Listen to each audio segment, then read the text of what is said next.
What's happening? Over recent times, we've been talking a hell of a lot about the London soul scene, the Essex soul scene, and today my guest is a self-proclaimed original soul boy. He was there from the very beginning, and I am looking forward to finding out a lot more about his own history.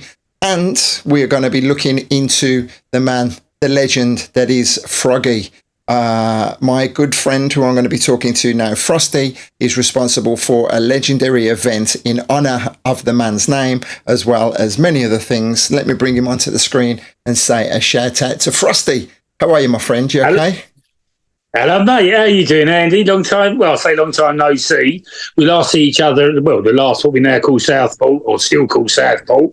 And I still remember seeing you all those years back when you was downstairs. And I've got to say, I heard something downstairs. You may remember at the time. And I thought one day that boy's going to be okay with that. You know, done all right since, son. It's great to see you again. And you, my friend. Well, I'm glad that you brought that up, because I'm going to tell you how our paths crossed, and you've obviously you have a very clear memory of it. Before I go into that, let me just say I've jumped into this immediately with both feet, because we like to give everyone an immediate idea of exactly what's happening. Today, I'm actually going back to my old format. I'm broadcasting on YouTube, and I'm also broadcasting on Facebook. So anybody checking this out on Facebook, please feel free to leave any comments, leave any questions for Frostie, because I'll see them on the screen. And then as the conversation continues, I'll address them to the gentleman. So we have known each other now. It's got to be it's actually nearly 30 years, just shy of 30 years. We would have met in Southport, at the original Southport. And it was actually when this is my memory, sometimes it's a bit broken, I managed to blag my way onto the radio at Southport, and I came with a box of vinyl into the radio station area. I can't remember who I was taking over from. I can't remember who was taking over after me, but I do remember that you were there, and I did a set, and you were really complimentary about the music that I played and the way that I put it together. And I felt really honoured to have someone who is clearly, you know, an aficionado giving me such praise. So thank you very much for that. Well, if you remember, actually, I don't remember a lot of things, but I was actually upstairs with Sean French. I was being interviewed. We was doing a South against North thing, you know, music-wise upstairs. I was in the TV room. They had a TV room, if you remember at the time. And we was doing the TV room upstairs, you know, just having myself, Mark Webster, Bob Jones, people like that on our side. They had Yogi and certain other people on the other side. We were doing we were doing a tit-for-tat thing. And then I walked downstairs, and you was downstairs playing the tunes at the time. I don't know how I remember it. You must have had that much of an impact. Oh wow! Well, that's really lovely to hear. Thank you very much. And then ever since then, every time I saw you, I would make time to say hello. And as I say, course, here and there. And then you actually ruined me at Minehead a couple of years ago with Jay and Andy. So we've got to say shots, and Andy Davis as well on the Sunday evening. I missed the complete evening of the Gospel House Choir because we were just getting wasted on shots at the bar. Now you started. Now come on, let's get this straight. And if I remember, I don't know, it was me, yourself, and Andy. Andy was there, wasn't he? The three of us. Mm-hmm. And Jay was there. I believe Jay was there. Andy Davis. Yeah. And then it was kind of like, well, I'll get the next. Yes, and I'll get the next one. No, you ain't going before I do. It was one of those moments. Yeah. It was great. Let me say good evening to Mark Goddard, who says, "Hello, mate." Oh, hello, mate. So we'll get to find out about your infamous catchphrase as the conversation continues. Okay, so a story behind that. What I want to do is, over the last few months, I've been talking to a lot of people who came from the soul scene into house, and they painted a picture of the London and the Essex soul scene. Froggy's name gets mentioned a hell of a lot. And I said, being slightly younger than some of the people I've spoken to, I have no shame in admitting that a lot of the history, although I know it, I'm still really in the dark about it all. So I asked you, would you come on, shed a little bit more light, because you were there on the dance floor from the very beginning and deeply entrenched in the movement. But aside from hearing about Froggy, we want to hear about yourself and how you became a self-proclaimed original Soul Boy. So as I say, I'll keep sending my attention to people watching on Facebook and on YouTube. Good evening, Mr. Langford. How are you? Okay, so let me find out, first of all, I need to put an age on you. What year were you born? I was born in 1958, so I'm 64. Okay, and do you feel it, or are you feeling good? No, I feel it sometimes after I've just got back from a cruise for 7 days. I'll feel it 2 or 3 days after. I'm off to the Great Yarmouth Soul weekend on Monday, and I know I'm going to feel it I don't feel it at the time. I feel it after, Andy. I hear that, mate. Well, you have just the 1 or 2 years on me, and I felt it more than enough to actually make me hang up my raving boots, as it were. We are joined by Mr. Bob Jeffries and Richard Wheatley. You talk about north and south. I don't think you could get any more further apart. Good evening, gentlemen. Thank you for joining us. Okay, so 58. Paint us a picture of life for yourself. Where exactly are you from?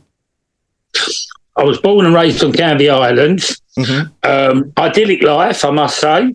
It always has been. I've got a very large family on the island, and when I'm not out doing my soul thing, I'll still go to a place called the Canvey Club, which is so distant from anything we do. It's an old tin hut where all the people from Canvey Island drink, and regularly now, if you check out on my Facebook, I have friends that stay at hotels when they come down and see me, just to go into the legendary Canvey Club to see the other side of what we do. Also, I don't know how many people out there would know, but it's also a legendary place for the fact that Dr. Feelgood, which was an old shall we say R&B band, did their first gig there before they become relatively famous, you know. But it's I love Canvey Island. You couldn't want to live anywhere else, not unless you're where you are in Bath. I don't know, but Canvey, you know. Well, the thing is, they all bring me back to earth, you know. Good. Well, being a Brummie lad, as far from the sea as you can get in the UK, I hear so many things about Canvey Island. I've never visited it, so I want you to paint me a picture of it. So, it is. You know, what is it about Canvey Island and Essex and that got the reputation that it had? I mean, in Birmingham, we always used to, as years would progress, we'd hear about, you know, White Stiletto, Sharon and Tracy, Essex Girls and things like that. Was that just up and down the country, all, you know, commercial venues, or was there something specific why that was painted on the Essex scene? Well, I mean, we had the gold mine, but then again, at the same time, you had Money Pennies. If you was a soul boy, Money Pennies was the place to go, if you remember. Mm-hmm. Yeah, but we're rolling forward a hell of a lot there. Okay. Well, okay, yeah, we are. Let's not go with the stereotypes. Tell me about life growing up for you, how you got into the music then. Right, okay, we'll start from there. Well, basically what happened was living on Canvey, I know I said it was an idyllic life, and I wasn't always a soul boy. I liked Slade and T-Rex from the age of 14. I mean, what really changed, I suppose, really was at stage 75, 76, after watching a film called American Graffiti, stay with me on this, I got right into the 50s kind of thing that they were doing at the time, and I started skateboarding, and along with the 50s thing, we was following the Beach Boys music at the time, and I was too young really to go into the gold mine. They were doing the gold mine before Chris Hill was actually doing the soul stuff. He was doing the GI movement. I don't know if you know anything about the Glenn Miller craze. It hit the papers. Well, I'm aware of it, but I'm aware of it. But that's about it. We wasn't going there at the time, but of course it got a lot of media coverage because of the fact that Hilly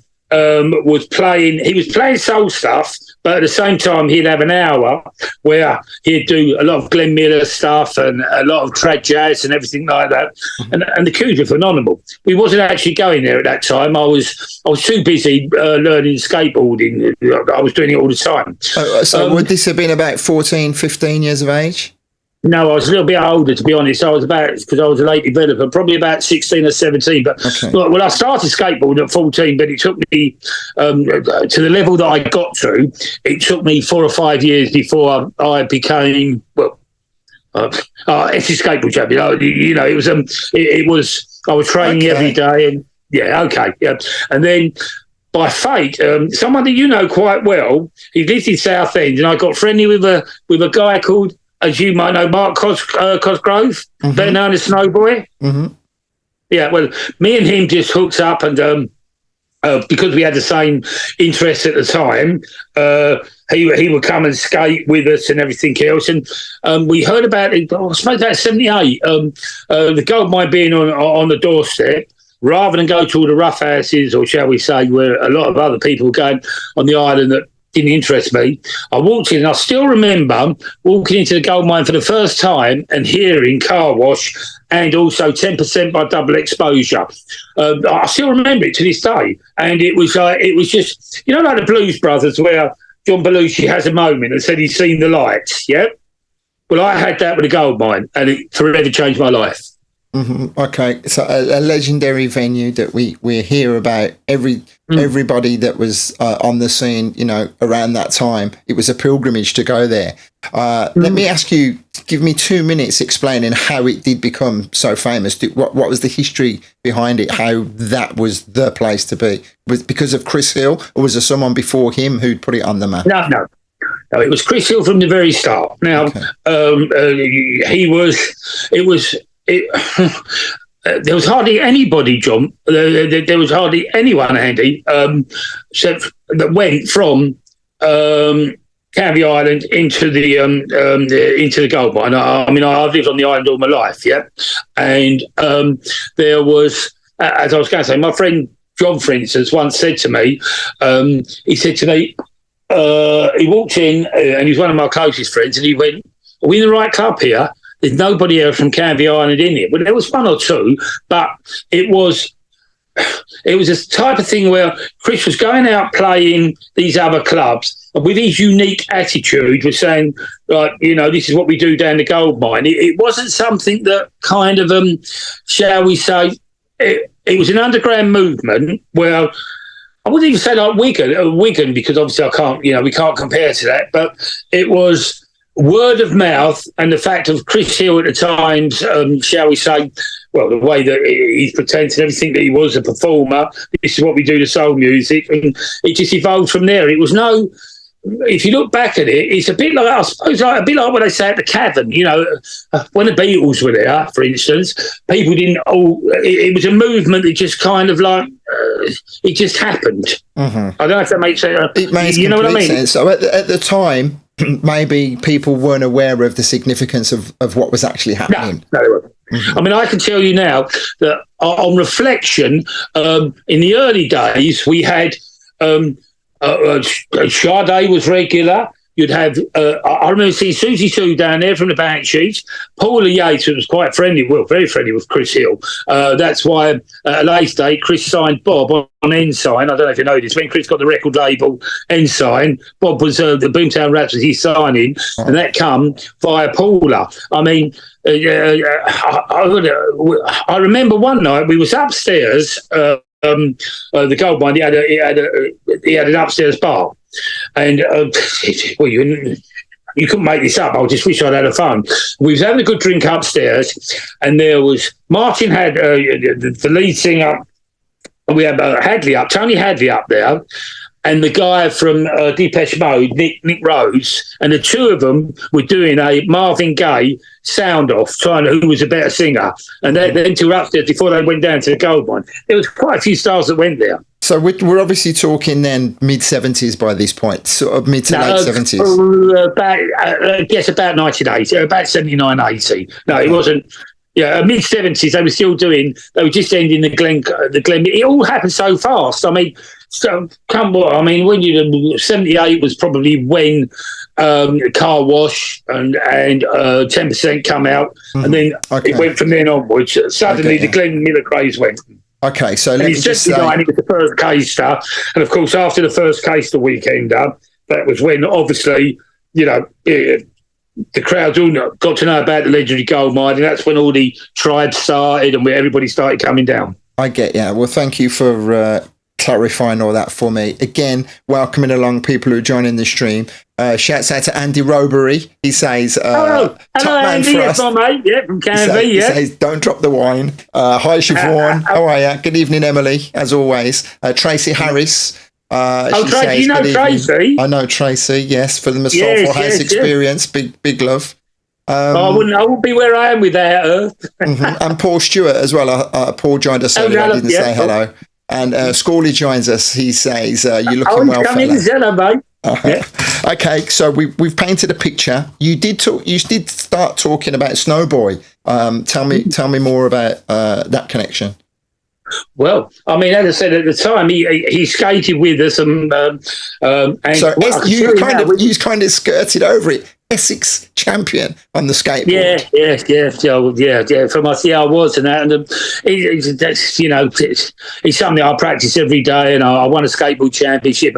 And Mark wasn't a bad skater in himself. He had a different style to me, and we enjoyed it. And once or twice, I mean, we didn't have no money in them days, so we'd go upstairs to the Gold Mine, which was before it was 2 flights up. And we'd go upstairs, and we didn't have the money to go down. We'd drop our skateboards at the bar, and we knew the manager, and we used to go, there's a dumb lift, the dumbbell lift where the food went.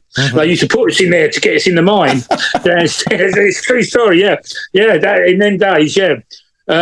Or perhaps, I mean, I was a young-looking kid, perhaps, really. I may not have got in, but that was the very early days at 78, yeah. And, of course, he was still learning to do percussion in them days, and obviously he's very good at it now, Indeed. So, way back then, was there ever any desire for you to spin the music yourself, or were you just a punter? Just a punter? No, just a punter. No, never. That came a lot later, to be honest. No, there was never that in those days. I was too busy. I had too many heroes. I wasn't in there, Lee. It's like we had, we had Chris, and Pete used to have Pete Tong, Jeff Young would warm up for Chris.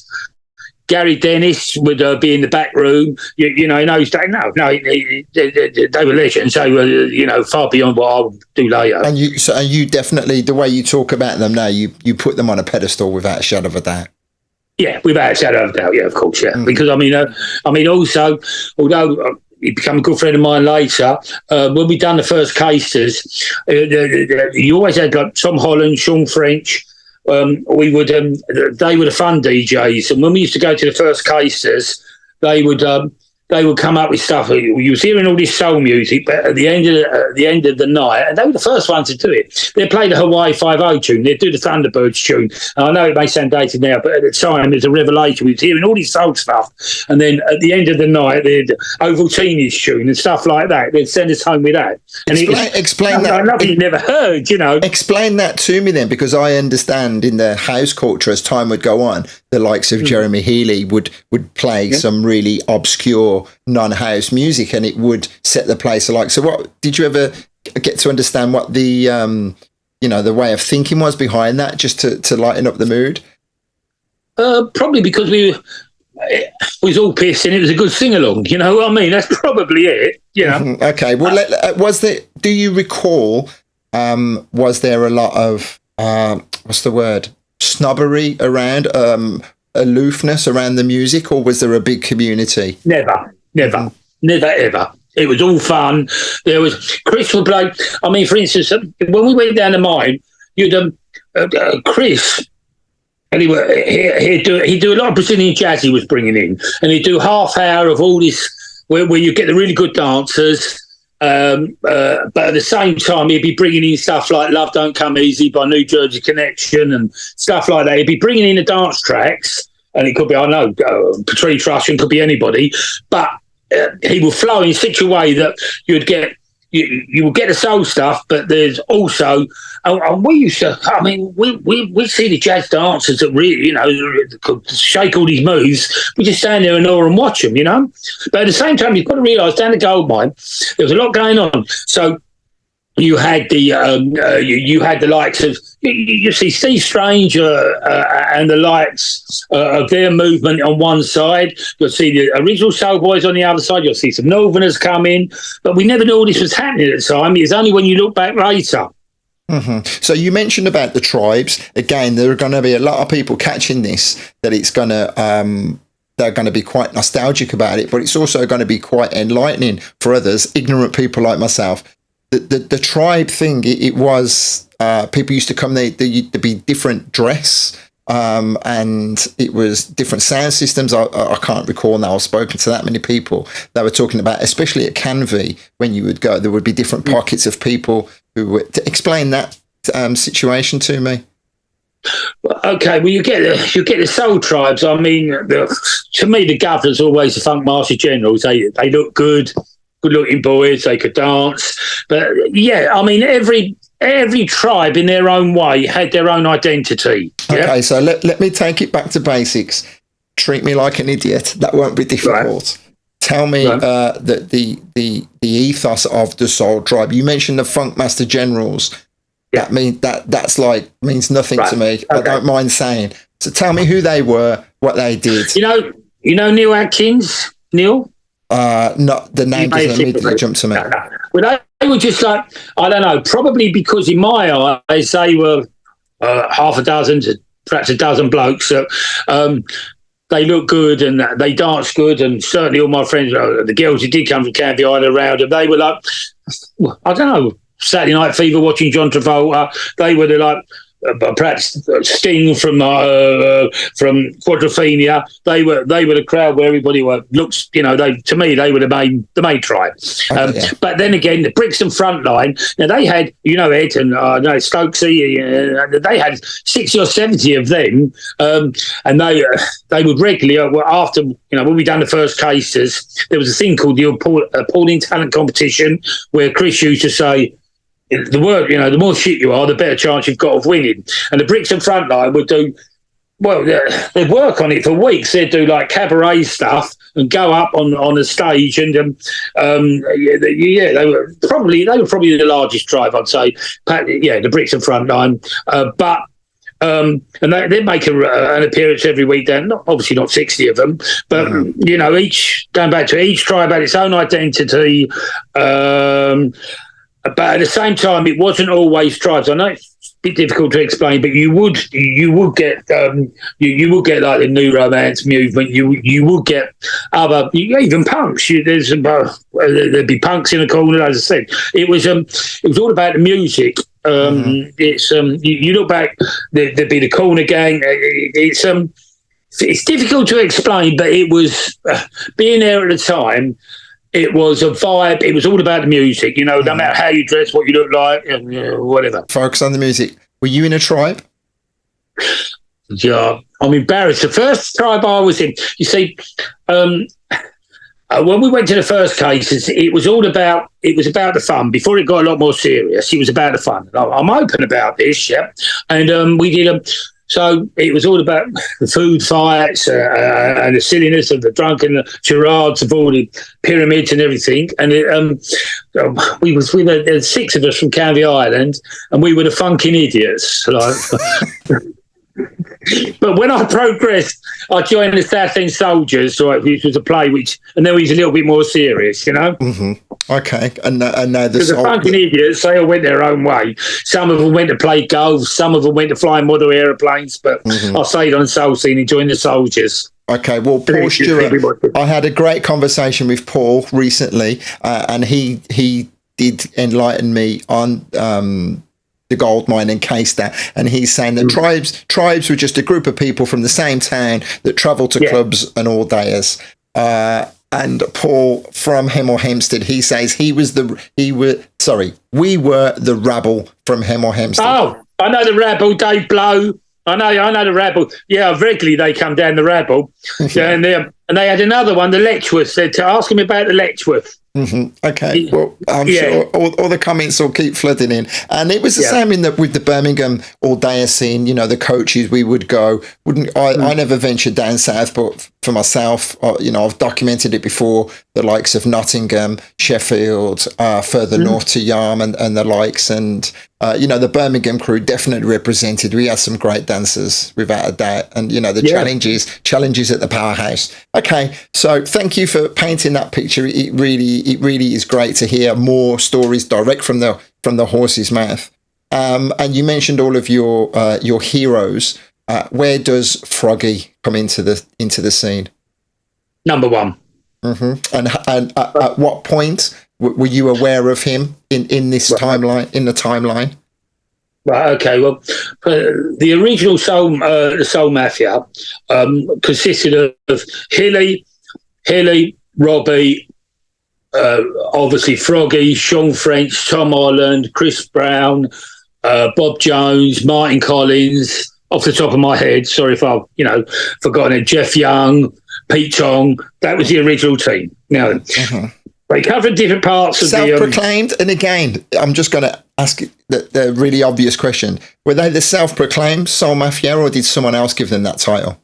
No. Chris originally turned around and said, and it's a story he told me and quite a few others after, that they all went to an event, up north before the first case that Robbie had arranged with Chris, and I wasn't actually there, I'll be honest, I wish I was, but I wasn't there for that event, and they took about 200 or 300 up to a big northern night, and somebody just turned around and went, "Oh, you're like the Soul Mafia," and that's how it was. Just someone said that to Chris, and that's how it started. Okay, so it stuck. So, it was a throwaway, which will lead me on to this a bit later. The T-shirt, the Sopranos, but that's another story. Yeah. Anyway, you're like the Soul Mafia. They come back, and Chris hung on to it and said, "Well, we are, the Soul Mafia DJs." That's where they come from. All right, so mid-80s goodness, Froggy. I did start, and I cut you off.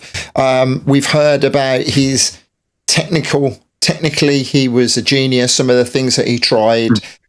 So I want to find out about him as a DJ, and I want to find out a little bit more about the sound system, and how the legend became so huge. Okay. Well, first of all, when obviously because these DJs were working in, although Chris brought them together for K-Stab, these DJs were, Chris perhaps worked the gold mine. Froggy was doing more East London stuff, but they come together for K-Stab, and obviously they come together for K-Stab events. But Froggy, I can tell you, obviously because I know him, from an early age, his father worked for Plessy. Which is an audio kind of an HMV. It's like he worked in sound equipment, yeah. And what he did was he used to bring home, when Frog was 5 or 6, you'll get kids that were playing with Lego and that. No, his father used to bring home audio equipment. So whereas most kids would be on the floor with their Lego, Froggy was putting together audio equipment. Yes. And so, by the age of 13, the guy could build a sound system. He was just so fascinated by what his father used to bring up. That's how he was streets ahead. Okay, lovely. Well, little Stevie, good afternoon, good evening, sir. He's saying, Frostie, don't forget Greg Edwards as well. Oh, of course. Sorry, yes. I knew I'd forget someone. Well, he's a good friend of mine, yes, of course. It goes without saying, there are going to be names that may get skipped over.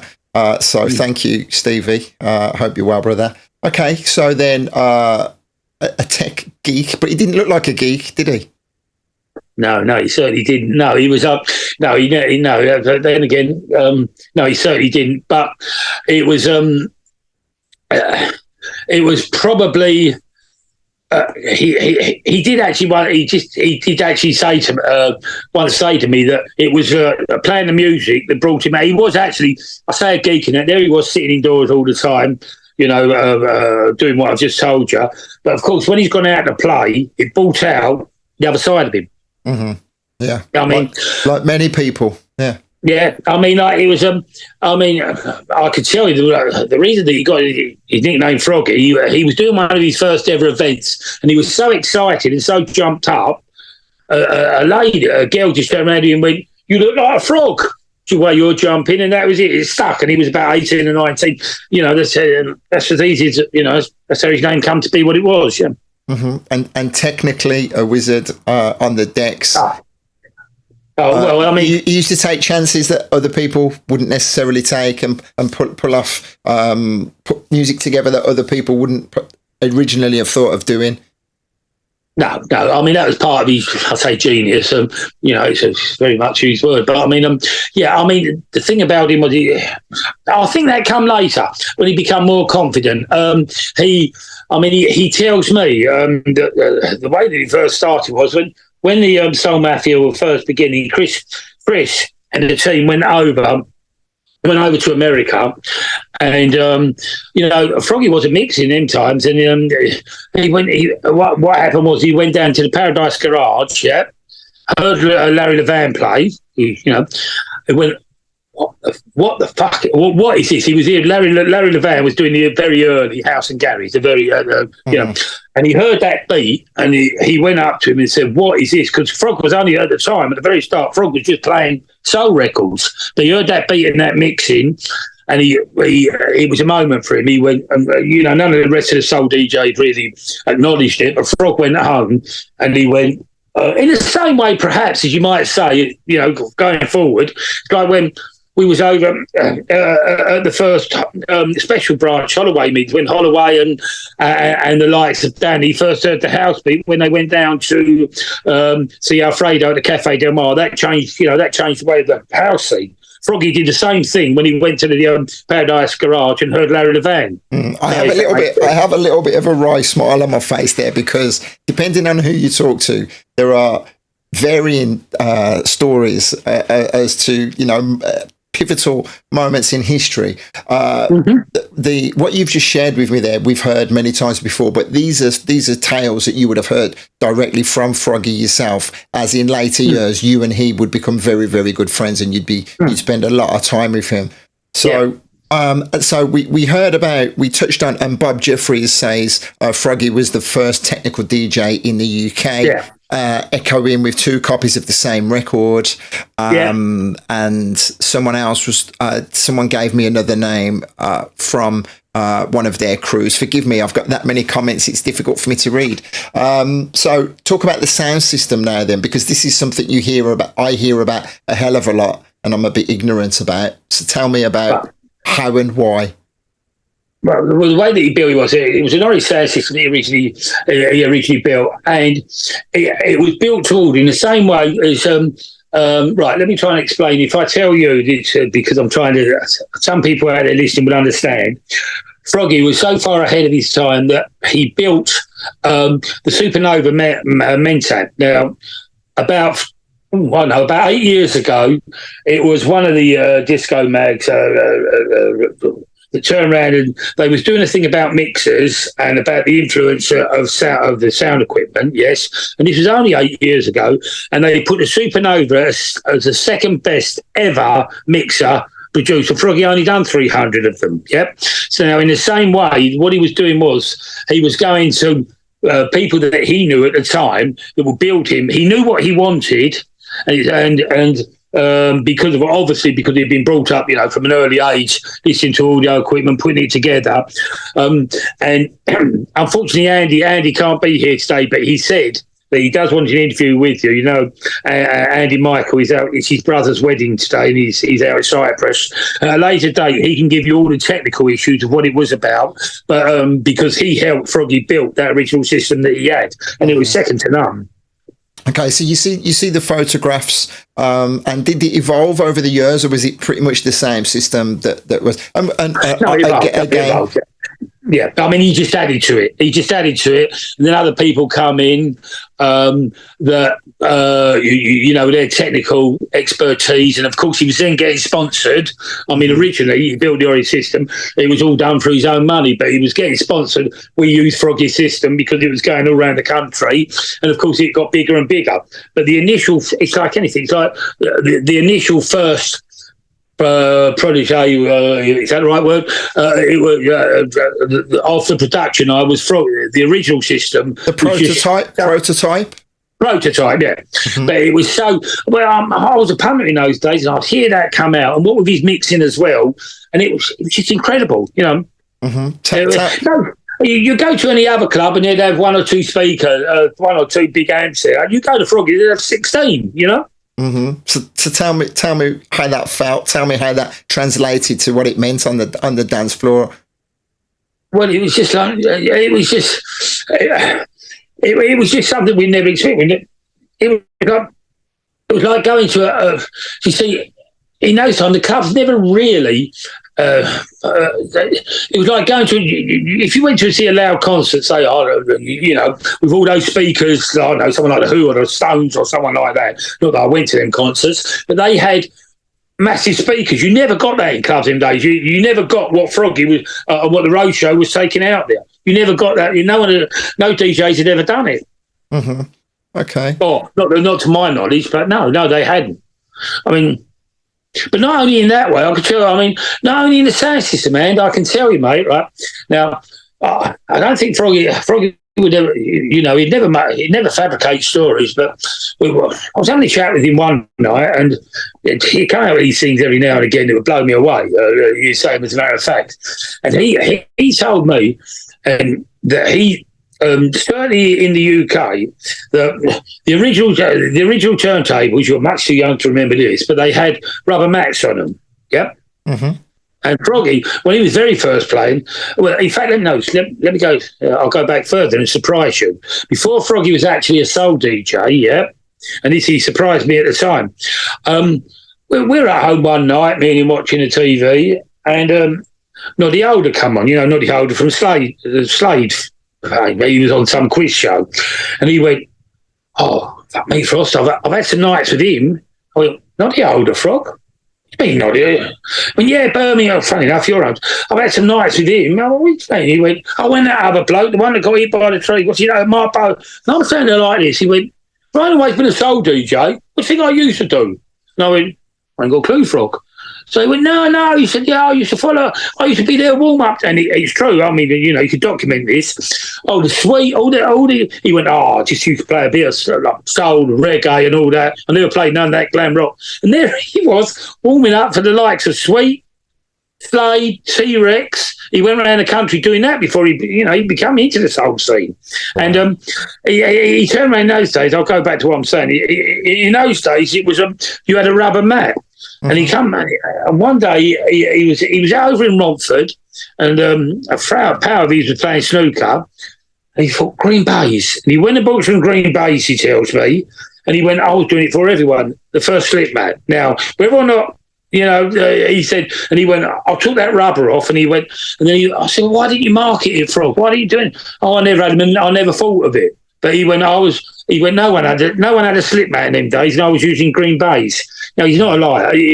Whether or not somebody was, I don't know. But certainly, in his world, he probably was the first. Yeah. Not like us tramps in Birmingham who would use the paper with the hole on the deck. Yeah. And if I take it one step further, I mean.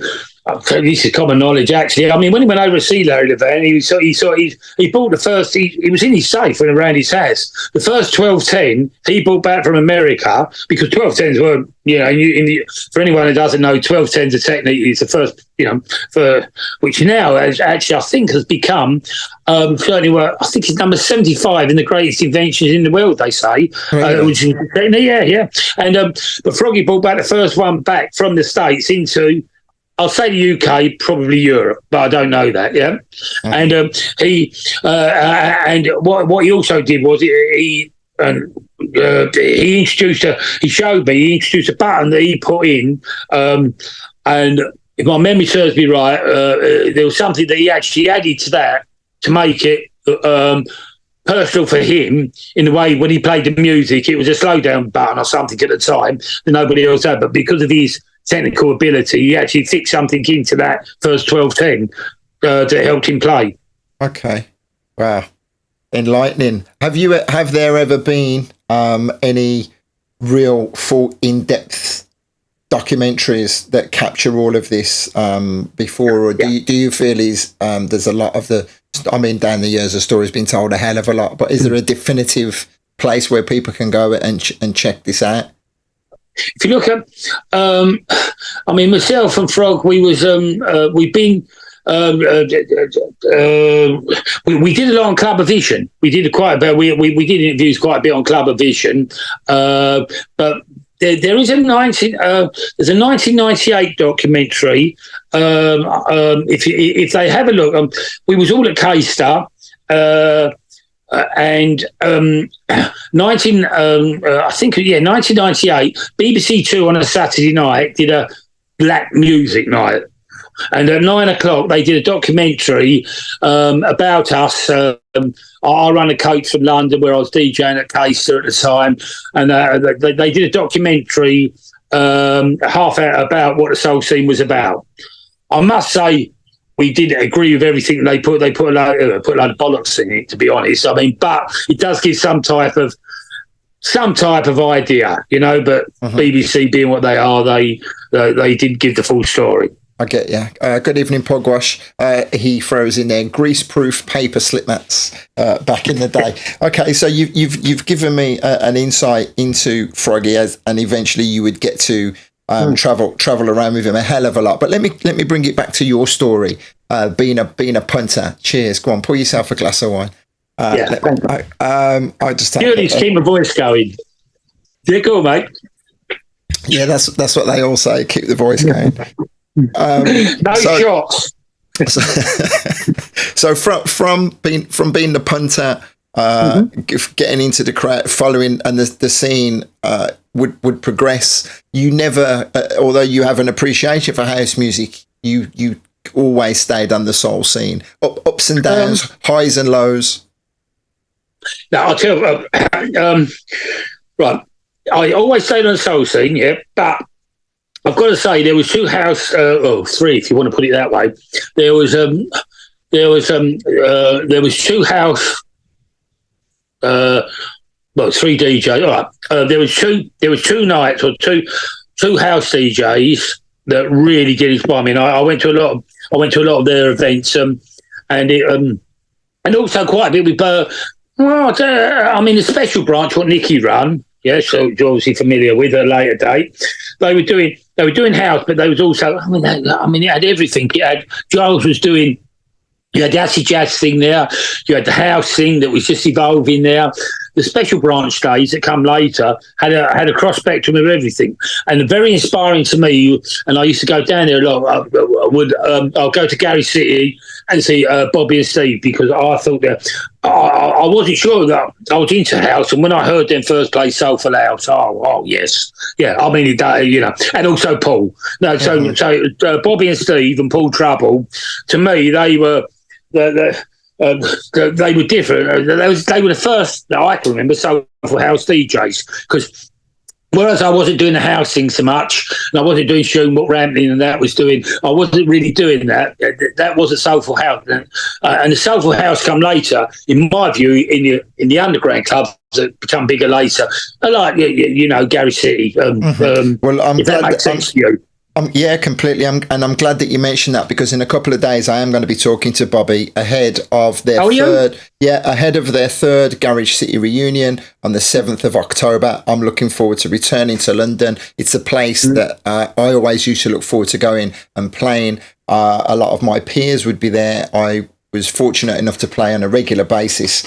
And you always had to pull it out the bag at Garage City. You always had to come correct with the right style of music, put it together correct, and the crowd in front of you were really appreciative. So I will be talking more about that at the end of this conversation. So I'm glad that you brought them up, and of course giving Trouble a mention after him getting his recognition on the Camden Walk of Fame, which is rightly so. Right. I'll be talking to Bobby about that as well.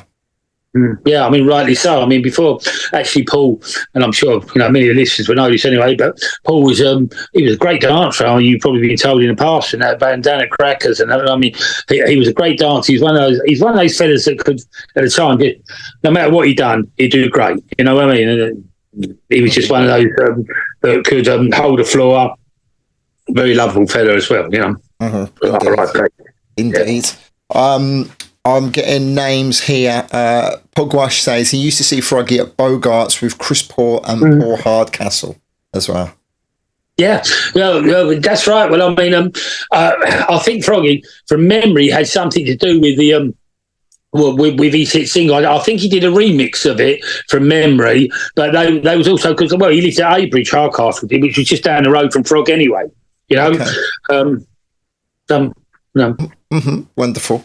Okay, so then on the floor, traveling around, I continue to ask you about you stayed on the soul scene, and were there ever did it continue to like stay high level, or as the house scene took over and the younger generation came through, were there ever any dips? Were there ever any dips in the scene and the energy? Yeah, it went completely. It might be went completely underground. I mean, what happened was I wasn't getting the house scene before the Soulful House come along. I wasn't getting it, and then what I did was I found this club. Oh no, it was a bar. It was actually a pub by a guy who you know very well called Terry Jones. Mm-hmm. Now Terry was playing a lot of modern crossover down at a place called the Norfolk Village, and there I was hearing. I'd never heard of modern crossover, so I say I hadn't heard of it. I'd heard of the odd tunes, but. Or perhaps I don't know Bob Jones or something would play, but and then suddenly we found this, and I can't remember how we found it. I met my ex-wife there, funny enough, and there was this little pub, rather like the Gold Mine, what we had on Canby Island, but Norfolk Village was just down the road from Liverpool Street, and we heard about this place playing all this modern and crossover soul, and a lot of the tribe, like the Funk Master Generals, you get Neil, you get. You get a lot of the tribes that were no longer obviously doing still doing, I mean. Case was still happening, but it moved on a bit, and suddenly my ears got tuned into this modern and crossover soul. And Terry Jones, to me, and Bob Jones, and a guy called Gavin Page, introduced me to the modern and crossover soul scene, which I've loved and I still play. So tell me, you mentioned about K-Stat and it moving on, and also the gold mine. Tell me what had happened. Was there did the edge come off of it, or people just get tired? No, I mean, I can't remember when the gold mine actually had to shut down due to development, and Chris went on to do a thing out in East Grinstead called the Sheffield Harms, and he had a club called Hillies. Yep. No, so perhaps I'm moving too far forward. For me, the Northern crossover never come to about 94, I guess 95. So by then the gold mine had got long gone. Perhaps I'm jumping too far ahead. Okay, well, because this is all foreign to me, so I'm having to trust your memory and your timeline. So tell me about K-Stat, because I have heard in the back of my mind, I do have rumblings about how it went off the boil. People didn't like it. Some people said it was too cheesy. It didn't maintain the underground. So tell me about that. Over whatever time period. Yeah.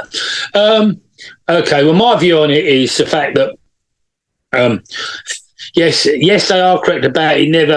It never, shall we say, kept the underground thing. But it's like anything that gets too big. It evolved into. I'd say I ended up doing the anthem set for 2 hours, but no, it did change. But you can still go to those other clubs. It was Case was twice a year. We were still doing that. Was the fun part of. Once that become a novel, that's wrong. We was all doing a lot of underground stuff, but we still went to K-Star because it was K-Star, if that makes sense. Yep. We were still doing a lot of it. Was K-Star kept, because the promoters kept it the way they wanted to, perhaps, I don't know. But it was K-Star twice a year. Purist, take your pick. We had a great time at K-Star, great fond memories. But as we was moving on, the club, on reflection, it was a case that suddenly become the end of the turn ball, if you want. We'd had so much fun there, but musically in the clubs we were moving on, if that makes sense. It was just like a Mm-hmm. And Bob is saying Bob Jones and Chris Brown carried the flag for jazz in the mid-'80s. And also, Siobhan is asking if Southport Weekender had an influence on you. And of course, that would have taken a lot of the attention away from K-Star as well, right? Yeah, of course, yeah. I mean, I was doing both. Is that Siobhan? Is that Little Stevie Siobhan asking That's that? Right, yeah. Yeah, of course. Well, she knows, she was there with me. What happened at Southport was from the not from the very first one, because we all know that the first one was at Southport, but a little bit further up. Alex, I was running the coaches. At one time, 5 coaches from Essex, to 250 people. I was running the coaches to Southport.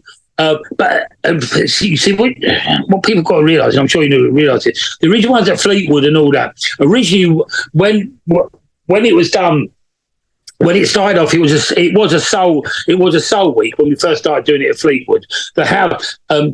Alex had what should I say? He realised that we could. He had the forefront to realise the vision. He had the vision. The vision. The dance music was going to go forward. Whereas with Richard Shirley was doing it with him at the time. He was still doing the kind of Fleetwood, still doing the soul stuff, and so I mean.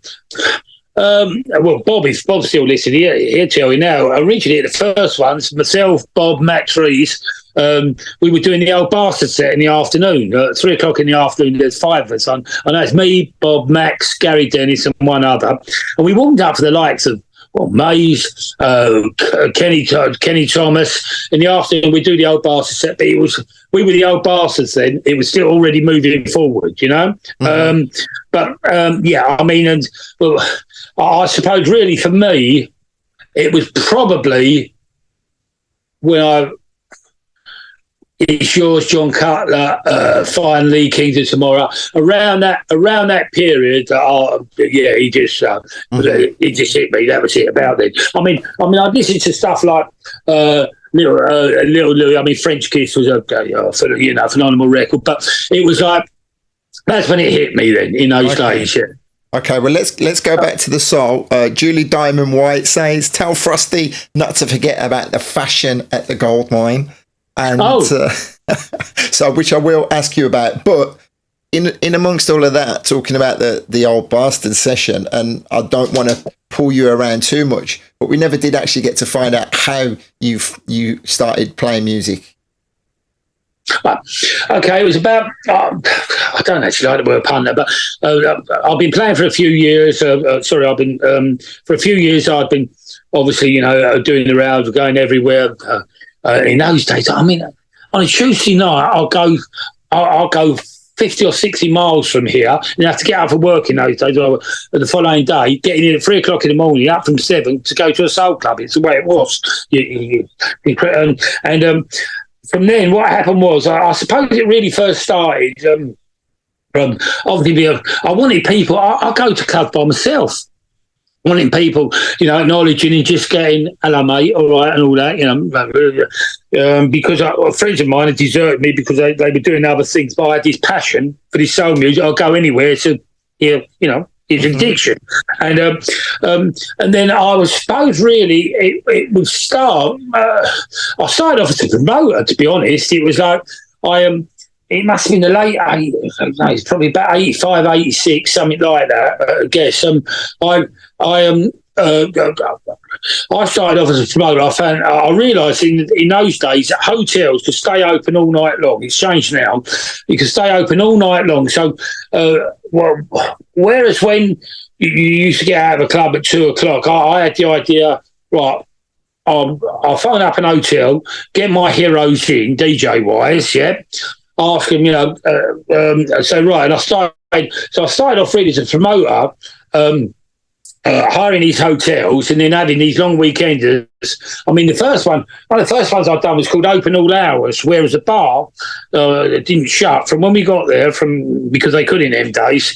And let's face it, I mean, 90% of the people were staying awake on what they were taking at the time. And you go there Friday afternoon, come back on a Monday, they hadn't slept for 3 days, and it was a soul event called Open All Hours. I know some, the likes of the early days, Bobby, Steve, Froggy, Giles, and I was promoting it, and then it was a natural progression for me to DJ after. But originally, it was promotions. Okay.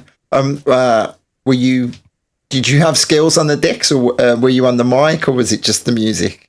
No, I left that to Froggy. I mean, like, what I did was, Froggy tried to teach me and all that, but he was the most impatient bastard I've ever known. He was, going back to Froggy, he's genius and everything else, Andy, but he must have had, give or take 15 or 20 up in the studio, because I lived with him for quite a few years and all that. And every one of them records, what he'd do is he'd have, like, on the 12-inch covers, he'd have 112, 141, or whatever, and whatever the BPM was for people who don't, the beats per minute, yeah. And do you know how he'd do that? We didn't have computers at the time. He'd have, you know what an old metronome is, yeah? Mm-hmm.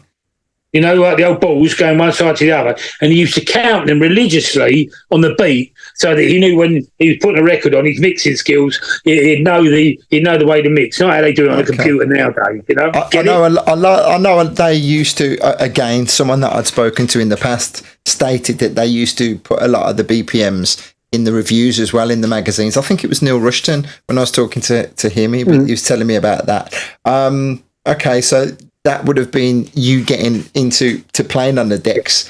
An incredible history that we really, bouncing around all over the place.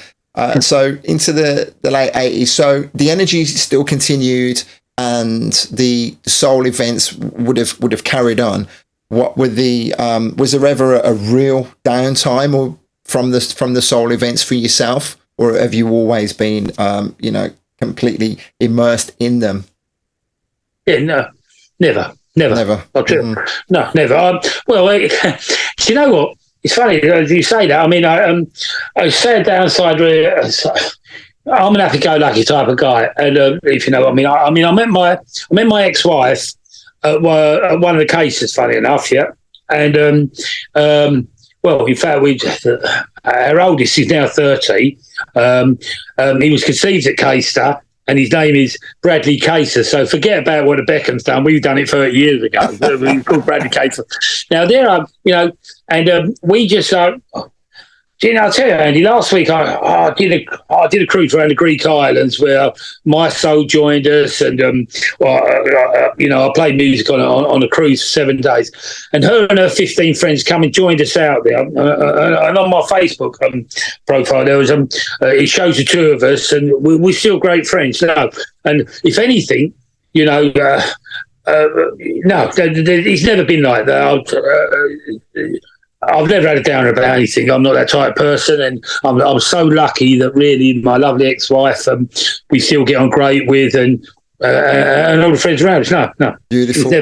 You mentioned that about your Facebook. I've tagged you in the description on this. Just very, very briefly, 20 seconds. You were recently hacked on Facebook, weren't you? So people need to make sure. Yeah. People need to make sure they're following the right profile of you. So check Frostie's actually tagged. Before you were Stephen Frost George, now you're just Stephen George, right?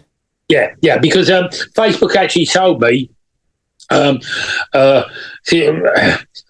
actually told me if I use my name Frost on it, somehow, because of the way that they hacked me, which was very intricate, what I didn't realise was that the way that it was done is because it got targeted where I don't want to sound too big-headed on this, but because I had the maximum following, and people that have got the maximum following, they go in and they hack you because they're looking after to get the 5,000 followers or whatever you've got, 5,000 friends. They can then get into. They're not going to bother with someone that's just got, Of course.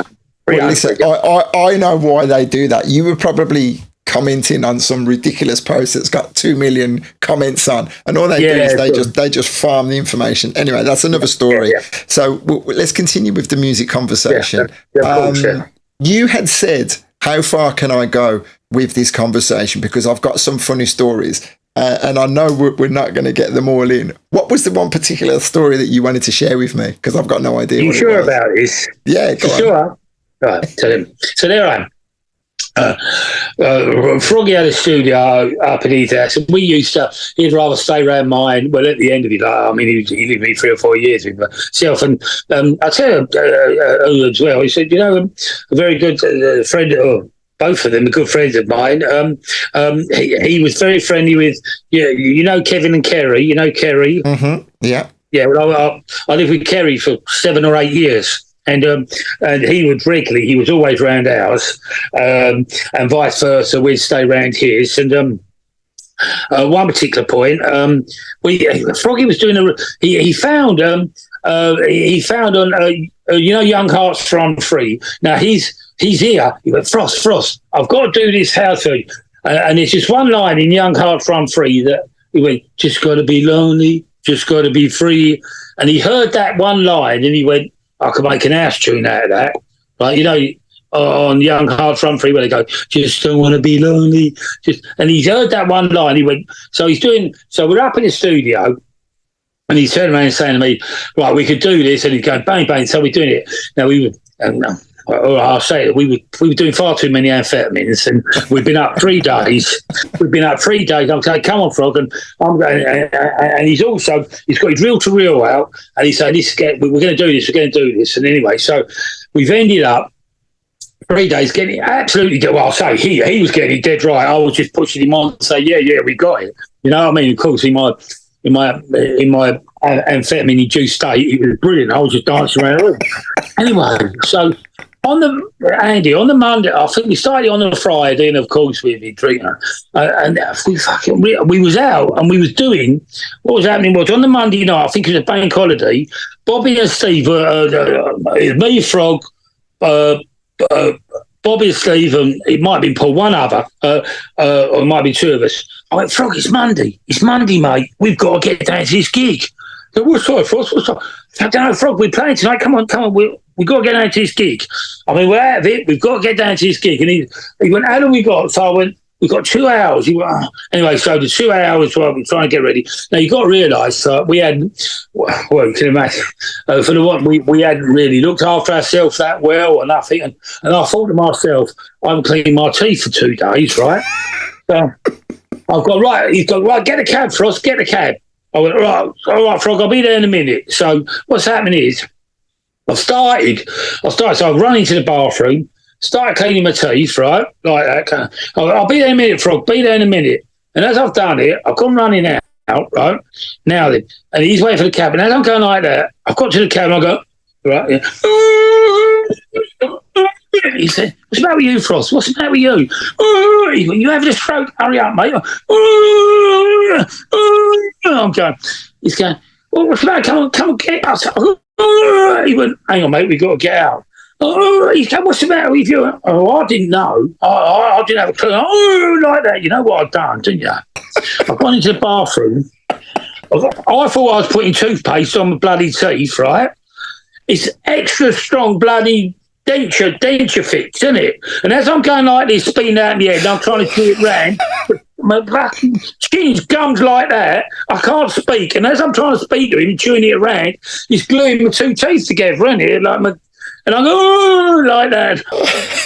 So, because of the fact that I put denture, extra strong denture fix, which I didn't know he used, I put a load of that on my fucking mouth, hadn't I? I'll speak. So, needless to say, he threw a lot of water. We realised what I'd done. He threw a lot of water, in my mouth and tried to open my jaws like that. I think we may have been a bit late, but I mean,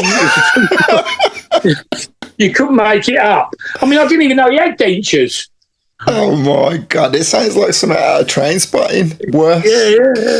Yeah, it was, yeah. But that's one of many stories. But I thought I'd share that, as I said earlier, with you, yeah, it was one of many. I mean, it's like, I think about Frog, in his time, I'll tell you, he really was the type of person that was so humble. I mean, I told the story about Slade and that earlier, but I mean, one night he was going on, he just come out, we were sitting there saying, oh, gee, he went, do you know what? He went, one of the most surreal moments I ever is when I spent a week with Marvin Gaye. And I'm like, what? He went, oh, we went over to Paradise Garage and all that, and Marvin showed me the photos and that. He asked me around his place for a week. And I'm like, what, Frog? I've known the bloke 3 years. He never said a word to me. And there he showed me photos of him with Marvin and all these hangouts saying, yeah, look at me here with Marvin. And I'm like, that, you know what I mean? He was like, and that was him. Mm-hmm. Incredible. Well, every time, everybody that I'm talking to from the soul scene that would eventually go into house or would continue on the soul scene, just legendary and held in such high regard. And as I've always been very transparent in saying, being in Birmingham, being only ever so slightly younger, I was kind of I felt a way that I didn't know more about him. You know what I mean? And so you mentioned about the Clubbervision videos. Russell, yeah, they've actually got a great channel on YouTube, and I'm trying to persuade the guy behind it to come and talk to me, but he, believe it or not, he actually doesn't want to be on camera, because that whole Clubbervision itself is a great conversation point to have, because it's captured some great moments down the years. Well, you're talking about Russell, aren't you? Mm-hmm. Yeah. I won't say it on air, but I know the reason that's why that probably is. Mm-hmm. Okay. Well, you know, maybe I might be able to persuade him. So listen, let's come back to yourself now, and we've got a lot of people loving that story that you've just told. Michael Peters, Sean Owen, and Andy Robury still is sticking the teeth icons up, and Sean Owen says Cambridge loved him. I'm assuming he's talking about Froggy there. Also, we got Mr. And myself, we got Mr. Blackbox as well. Yeah. Go on, carry on. Yeah, Sean, we did. Yeah, I think me and Frog went down and done there. What was it? At Cambridge, done there. I think there's two of us did an interview at a train. Well, it's something to do with a train. Cambridge here, tell you. Well, Max Reach used to run. It was called Express Soul. I can't remember. Okay. Here now.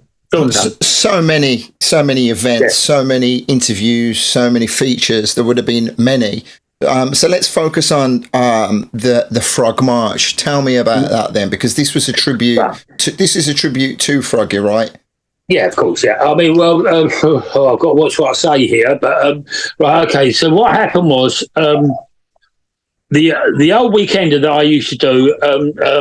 Me and Froggy were mavericks to the promoters to a certain extent, and in my view, it may not be the view of others, because I've got to watch what I say here, but Froggy died quite suddenly, and we were promised that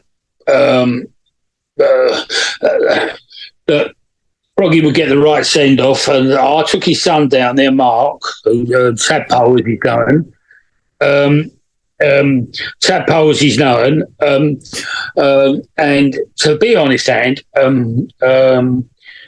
he wasn't given the the send off he should have been, and it was a little bit upsetting. And Mark, that I took down there, his son, he was in tears, and I said to him that night, I went, "Your dad will never ever be forgotten. I promise you this on your dad's, he will never be forgotten." He went, "Do you mean that?" I said, "Yeah." I said, "I don't know how." I said, "I don't know what I'm going to do, but I will make sure." And just coming back to the story, and this is, a lot of people think it was a rig up, but it wasn't. What happened was Chris was playing out that night, and Chris did actually mention and say, going out to Froggy. Now, Froggy done a remix, quite a successful remix of a thing called Love Town. It was a book of Newbury, and Froggy done a remix of it. And he said, "This is going out to Froggy," and a lot of people don't believe this, but halfway through when he was playing it, the lights all dimmed and went out. They all went out, and just like that, they come back on after 5 seconds. Yeah, but read into it what you want. Yeah, but it did honestly happen. Everyone got like that, and we went to he went, "No, I never done it. I swear, it happened." That's the kind of story.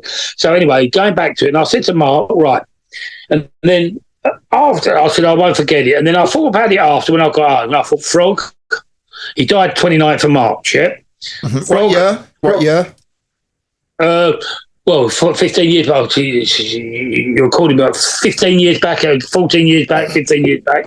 I can tell. No, I can tell. So 2008 or 2009? No, yeah, something like this. Okay. 2008, 2009. I could give you the date, but I can't remember the exact year. But 2008, 2000, and 2000. I think it's 2008. I'm 99% sure. Yep. I'm sure someone will tell us in the chat. Yeah. Do carry on.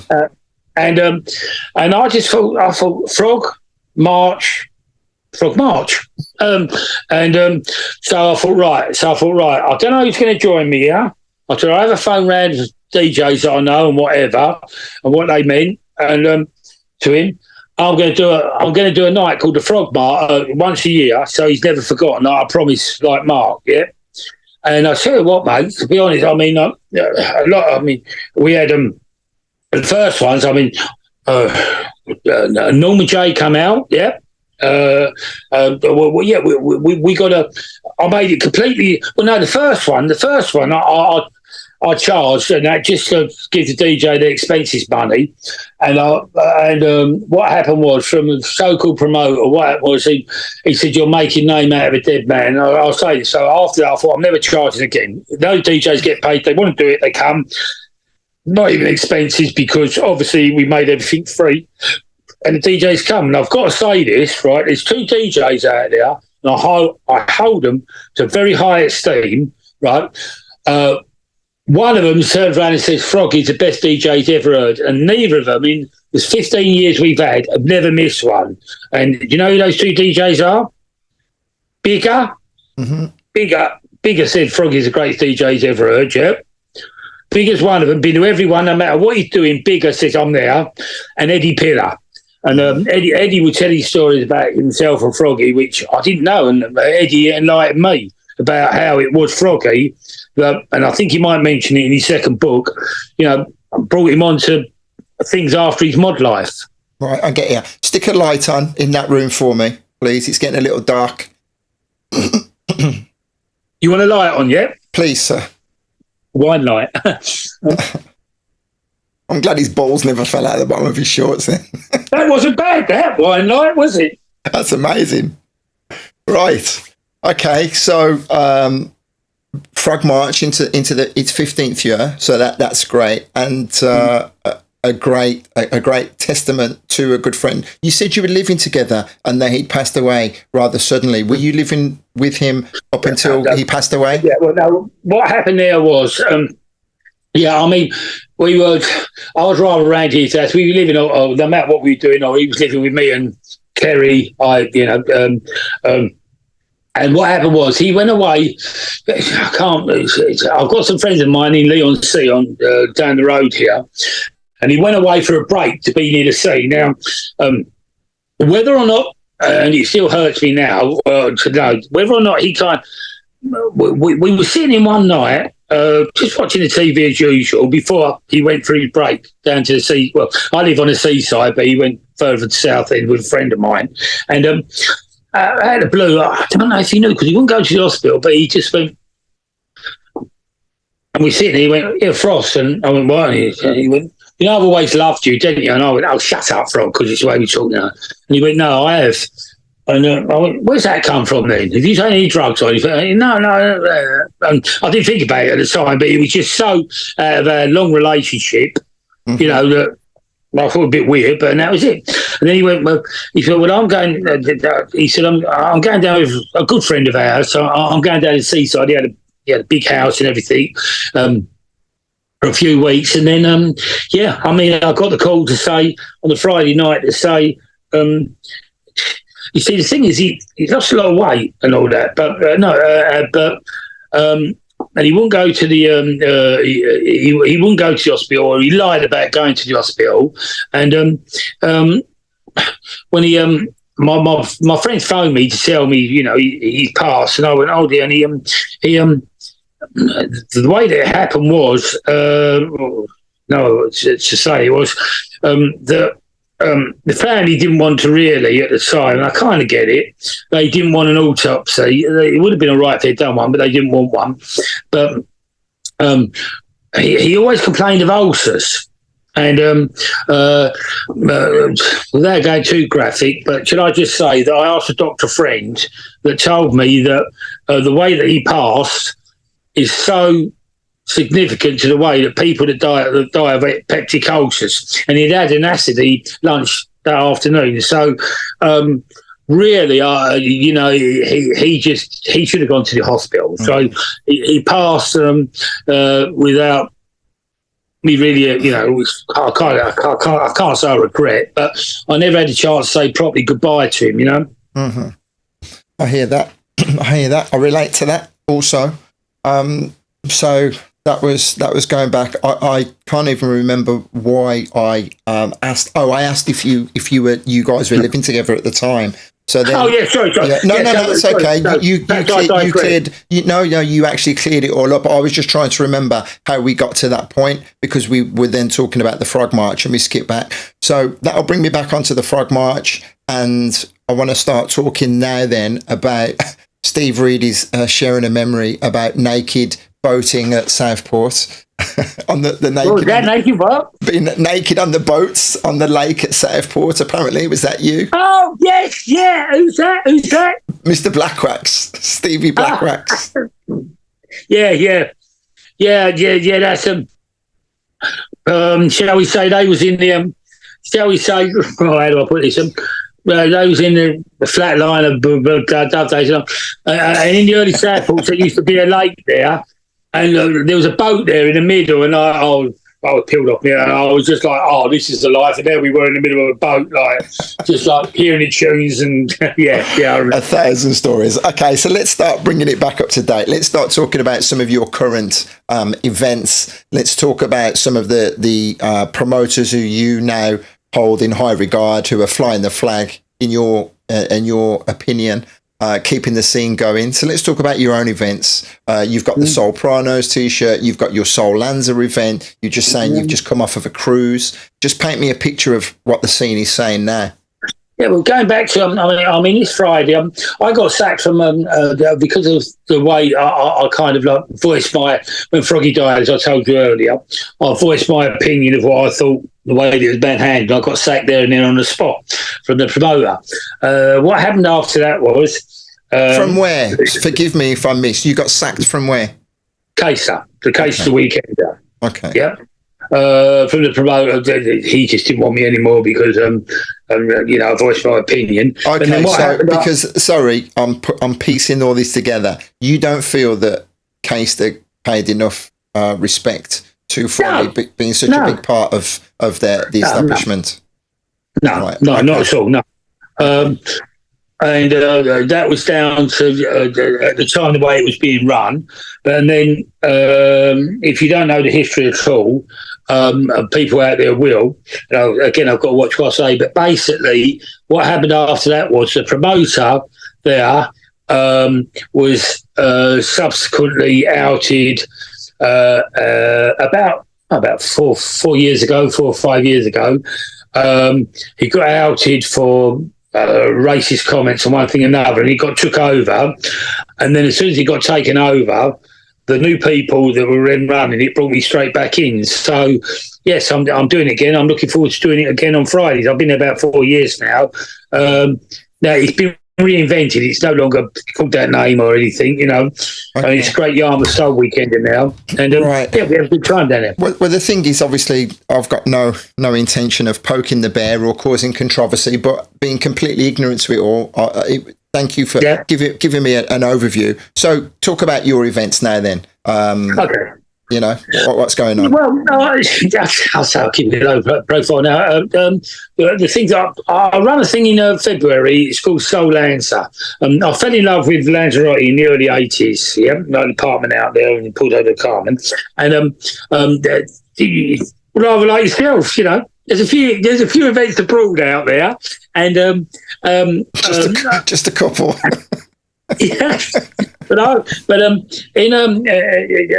I never wanted it to be. To be honest, I never wanted it to be Andy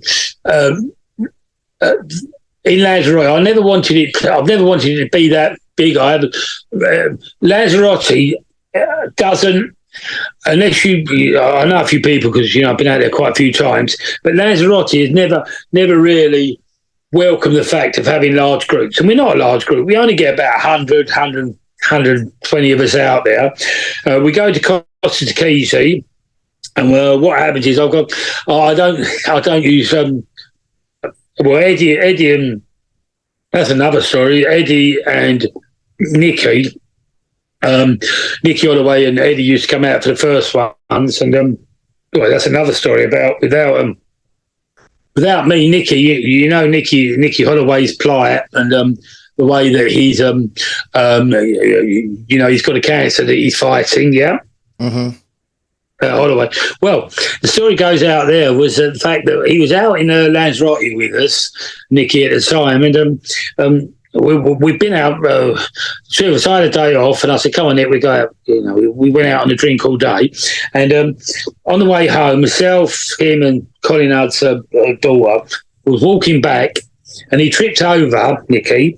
And he went, "Oh, Frost, I've really hurt myself. I know I've really hurt myself because I'm so drunk. Like, I can still feel that I've hurt my ribs, yeah." And I went, "Come on, Nick, you're all right." I've got him back. He stayed with us and that. He went, No, I've really hurt myself. And then when he's got home, his mum said, "You've got to go and have a check-out." And he ended up breaking a couple of his ribs, yeah. But as a result of him breaking them ribs, yeah, they done a test, as they do now for other things, and discovered that he had a prostate cancer problem. So without me getting him drunk, he would never realise, I've saved his life, really. Okay, well, there's some light in that situation. That's the Soulanza. Okay, so that's Soulanza, and Michael Peters is saying he cannot wait for Soulanza 7. Yes. Angel joins us. Good evening. Also, Mark Hughes, I did see earlier, saying a shout out. He'll see you there again also. Okay, and then you just done a cruise as well, and then and about representing and supporting other events. So still flying the flag. We spoke at the top of the show saying you're going to be you're 64 this year, and or 65. 65. No, I'm 65 this year. I've hired a boat next year in October. I've hired a boat. We're going to go up and down the Thames and celebrate the 65th there. Mm-hmm. Wonderful. And you wouldn't change a thing if you had the opportunity to do it all again, would you? There's a great song there. I don't know if you know it or not. Johnny Bristol. I want it on my when I do pass. There's two versions of it. One by Coke Escovedo, which I don't find so good in my view. But Johnny Bristol changed my life. If I had to live this life over, I wouldn't change a thing. On my epitaph, hear what he would say. There was a man who was happy in his way. Beautiful. Mate. Well, actually, I'll say mate before we finish. The catchphrase, where does that come from?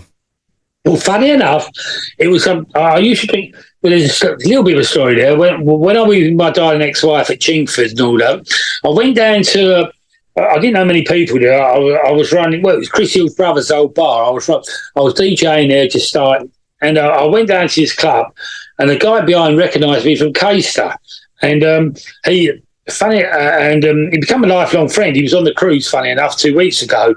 But he was a very good impressionist, right? And he'd say, well, not piss you, but he'd do impressions of everyone. And I used to go, "Hello, mate," like that. This must be 25 years ago. And he'd go, "This is Frostie. Hello, mate." And it started like that. And then Bobby and Steve got hold of it. I had to do it. When I was doing their show on London, whatever it was, on a Saturday night, they asked me to go in and do Hello Mates, and it just stuck from there, and then I just realised, and just like, I don't know, Tommy Mack could do 831, for instance, and I just go at the start, "Hello Mates" to everyone, and then and what with social media, it's always gone on from there. So that's how it became Hello Mate. Mm-hmm. Okay, so don't be so innocuous with that. Any regular radio shows or mixes or podcasts or anything like that, or do you steer clear of all of that? No. Radio shows, to be honest, I can't.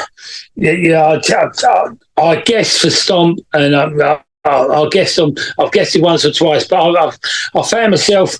I haven't got the technical ability to do what you do, to go home and do it all at home and all that. No, I guess for it, but it's something that I've done enough radio shows where I've guessed it, but it's something that I've never really wanted to take forward. Yeah. Okay, and the passion for the music is still there, and you still eager to find new tunes all the time. It's driven. Yeah. Mm-hmm. Yeah, of course. Yeah, and also what I would say is the people that have been listening tonight. When I do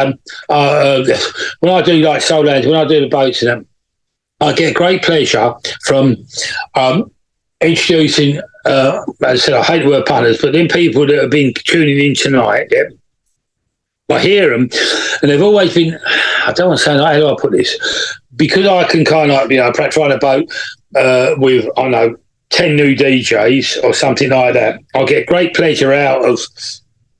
Been a few in the past as well. Look, gone on some good things in that. Bringing new DJs in. It's like at my age now, I get a kick out of bringing new DJs in. So the first foot, you know what I mean? Like what I was given.